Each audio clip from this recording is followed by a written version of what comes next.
Good morning. My name is Major General Rick Zilmer. I'm the Commanding General of Multinational Force West here in Anbar Province, Iraq.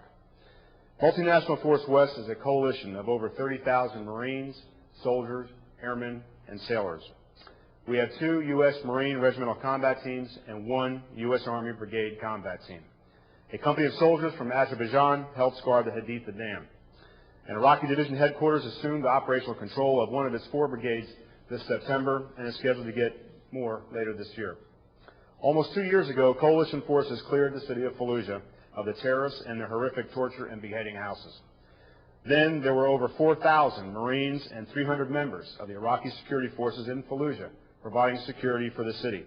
Today, there are only a company of Marines, but over 3,000 Iraqi soldiers and police. Iraqis throughout Anbar are beginning to police their own neighborhoods, enforce their own laws, and battle the insurgency independent of the coalition. For example, in Fallujah, the Iraqi army and police routinely conduct joint operations to fight the insurgency.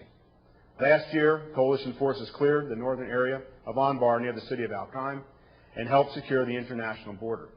This operation involved 4 U.S. battalions and 1 Iraqi Army brigade.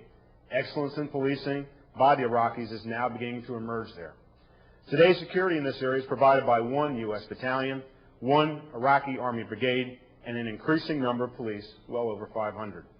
Planning is underway to reopen the point of entry between Iraq and Syria.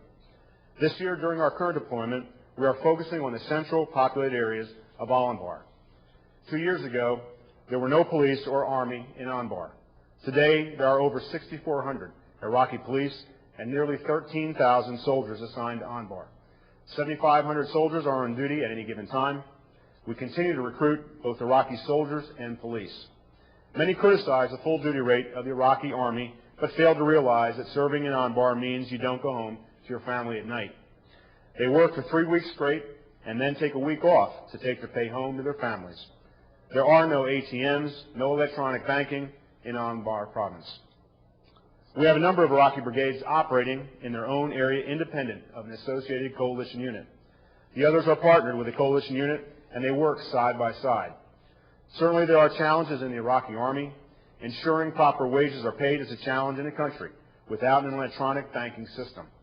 Basic life support such as food and fuel are challenging in the west end of Iraq due to its remoteness and the level of violence.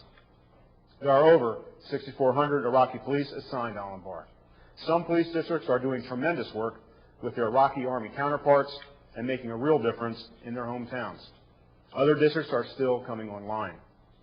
Recent media reports fail to accurately capture the entirety and the complexity of the current situation in Anbar province in Iraq.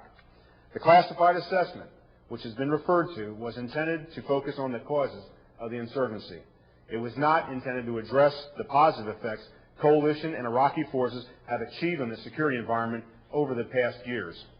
That said, there is an active insurgency in Anbar. The enemy we face has no concern for the welfare of the Iraqi people, nor any peaceful vision for their future. We believe the Iraqi people want something more and are willing to die and fight for it. We are making steady progress in the accomplishment of our primary mission to train and develop the Iraqi security forces to defeat the insurgency. This is due in large measure to the successful recruiting and training of thousands of Iraqi police and improvements in the overall capabilities of the Iraqi army. This has resulted in the transfer of increasing responsibilities to the ISF for fighting the insurgency.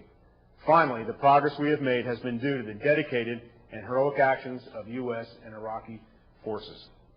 Despite these consistent advances in the security environment, we have found making the same progress politically and economically throughout all of Anbar to be much more challenging. In areas where the presence of Iraqi security forces is combined with an effective local civil government, we have seen progress made, not just in the area of security, but in economic development and the establishment of social order and public services. These are the conditions which must be set that will result in the support of the local people and ultimately cause the defeat of this terrorist-backed insurgency. For lasting progress to take place, comparatively effective advances must be made in the development of governmental and economic institutions at the local, provincial, and national levels.